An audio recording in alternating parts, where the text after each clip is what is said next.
हाँ, मैंने अभी एक सोशल मीडिया पर रील देखी। अ, रील आप देख लो, रील में ऐसा कुछ है नहीं जो गलत है, सही है।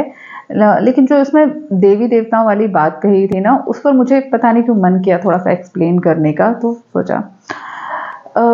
हिंदू धर्म में जितनी भी देवियां हैं, जैसे मान लीजिए धन की देवी है लक्ष्मी, है ना। अभी दिवाली गई, हमने सबने पूजा की लक्ष्मी माता की। हम लक्ष्मी माता को पूजा तो करते हैं, पर मेरा आप लोगों से एक सवाल है कि ऐसा हो सकता है क्या कि जो धन की देवी है, लेकिन जिसे मनी मैनेजमेंट नहीं आता, जिसे इन्वेस्टमेंट कैसे किया जाता है वो नहीं आता, या पैसे कैसे कमाए जाते हैं, बिजनेस कैसे किया जाता है, बिजनेस कैसे चलाया जाता है, जैसे वो नहीं आता, लेकिन वो धन की देवी है, ऐसा हो सकता है क्या? या फिर जैसे दुर्गा, अभी हमने नौ दुर्गा निकली, तो हम लोगों ने माता दुर्गा के अलग अलग 9 स्वरूप की पूजा की।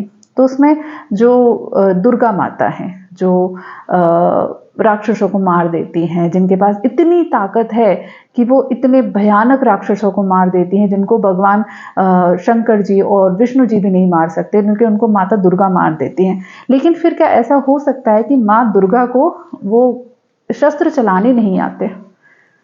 अगर वो दुर्गा हैं, वो राक्षसों को मार सकती हैं, तो इसका मतलब है ना कि उन्हें सभी प्रकार के शस्त्र चलाने आते होंगे, और बहुत स्ट्रॉन्ग तरीके से चलाने आते होंगे, है ना, कि वो युद्ध लड़ सकती हैं। हम लोग क्या करते हैं, मैंने बहुत सारी रील्स देखी हैं जहाँ लोग अपनी बेटियों का सम्मान करते हैं। नई गाड़ी लेकर आते हैं तो उस पर बेटी से पैर रखवाते हैं, अपनी बहू से पूजा करवाते हैं कि अरे घर की लक्ष्मी तो बेटी है, घर की लक्ष्मी तो बहू है। लेकिन ऐसी बहू जो सोने में सज के तो रहती है, जिसके गले में 3-3 4-4 हार हैं, हाथों में बड़ी बड़ी चूड़ियां हैं, अंगूठियां हैं सोने की। मेरी अंगूठी नकली है, मैं पहले बता दूं, लेकिन मैं अपने आप को लक्ष्मी का स्वरूप मानती हूँ, बहुत है मेरे पास, कोई कमी नहीं है। लेकिन धन दिखाने से धन नहीं होता। एनीवे, वो लक्ष्मी मानते हैं, लेकिन उसी घर की बेटी या उसी घर की बहू को अगर ये कह दिया जाए कि तुम्हें हम 50,000 रुपये दे रहे हैं और इस 50,000 से कुछ काम करो और इसे अगले 2 या 3 महीनों में 50 से 60,000 हमें कमा के बताओ, तो शायद वो नहीं कर पाए, क्योंकि उसको पता ही नहीं है कि गाड़ी कैसे कमाई जाती है, गाड़ी कमाने के लिए जो पैसा लगता है वो पैसा कैसे कमाया जाता है। लेकिन वो लक्ष्मी है। ये थोड़ा सा कंट्रोवर्शियल नहीं लगता अपने आप में सुन के? धन की देवी है लक्ष्मी, ज्ञान की देवी है सरस्वती। वैसे आयुर्वेद में जो चिकित्सक होते हैं, चिकित्सा की देवी सरस्वती को कहा जाता है, लेकिन कोई बात नहीं, चिकित्सा की देवी वैद्य भी हम मान लेते हैं उसको। तो जो ज्ञान की देवी है सरस्वती, लेकिन उसे पुस्तकें पढ़ना नहीं आता, देवी बन गई है लेकिन पुस्तकें पढ़ना नहीं आता, तो ऐसा कैसे हो सकता है?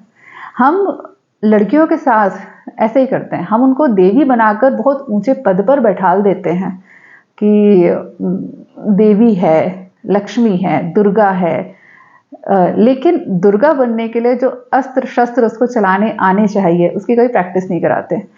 मतलब कैसे दुर्गा होगी जिसे अपना वो खड़ासा चलाना है, लेकिन उसके डंबल शंबल बने ही नहीं है, उसके बाइसेप ट्राइसेप इस लायक भी नहीं है कि वो 5 किलो 10 किलो का वेट उठा सके, लेकिन वो दुर्गा है। कैसे हो सकता है? ज्ञान की देवी है सरस्वती, लेकिन उसने कॉलेज तक पढ़ाई नहीं करी है। पढ़ाई करी भी है तो ओपन से कर ली, क्योंकि हमारे घर की बहू बेटियां बाहर जाके पढ़ाई नहीं करती, अकेले रह के तो कैसे पढ़ाई करेगी? दुर्गा है लेकिन अकेले नहीं रह सकती, बिना भाई के जा नहीं सकती है, बिना पति के सुरक्षा के कहीं जा नहीं सकती है, पर दुर्गा है, जा नहीं सकती है। पर लक्ष्मी है, लेकिन अपनी मर्जी से पैसे खर्च नहीं कर सकती है। खर्च कर सकती है किस पे? ज्वेलरी पे, ज्वेलरी पे खर्च कर सकती है, घर का सामान खरीदने के लिए पैसे खर्च कर सकती है, लेकिन बिजनेस पे पैसे नहीं खर्च कर सकती। ये हमारे समाज की ना बहुत ही कंट्रोवर्शियल चीजें हैं जो मुझे कभी समझ में नहीं आती। और सिर्फ लड़कियों के मामले में नहीं, अभी वीडियो बना रही हूँ तो थोड़ा सा बना ही देती हूँ, वैसे मैं टॉपिक से बचती हूँ, लेकिन फिर भी कहा, हमारा समाज हर चीज में ऐसे ही है। अभी जैसे छठ पूजा निकली, छठ पूजा बहुत अच्छी पूजा है, मुझे बहुत अच्छी लगती है पूजा, उसको जब हम सोचते हैं तो बहुत अच्छी है। नदी की पूजा है, सूर्य की पूजा है, सबकी प्रकृति के साथ में कनेक्शन है इसका, बहुत बढ़िया बात है, बहुत अच्छी बात है। दिल्ली में नदी के लिए बड़े पूजा करने के लिए बड़े अच्छे इंतजाम भी किए गए थे, बहुत बढ़िया बात है, बहुत बढ़िया। लेकिन हम अपने नदियों को कितना साफ करते हैं? अभी मैंने एक डाटा देखा कि गंगा का पानी, उसमें किस लेवल का प्रदूषण है। तो हमारी सरकार का ही जो डाटा है, सरकार का ही डाटा है, वो ये कहता है गंगा का पानी पीने के लायक छोड़ो, वो कपड़े धोने नहाने के लायक भी नहीं बचा है। हमने उसको इतना गंदा कर दिया, लेकिन गंगा हमारी माता है। अच्छी बात है, पता है मुझे पूरे विश्व भारत का नहीं पता है, लेकिन मध्य प्रदेश की सबसे साफ नदी कौन सी है? चंबल। चंबल नदी सबसे साफ कहलाती है।